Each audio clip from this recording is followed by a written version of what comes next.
bal eeg si fiican u eeg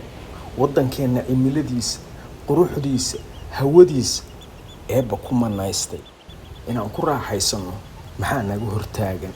adeer waa qabyaalad iyo nin jeclays aan ka baxnaa arrintaas warkaali waddankiina imaada baashaa la raaxaysta waxaan lacag la'aan waa free waaye lacag maniga bixayso dhulkiina waaye asugina dad kale inay imaadaan ku raaxaystaan ininka xaq u leh kaaliya hawadaan freshka badaan quruxda badan shaahana cawiyada aadamay waa shaahana geel waana raqiis qaali ma aha noloshu waxay u baahan tahay fahan nolosha hadaa fahansan tahay wax ka halaa waayo malaha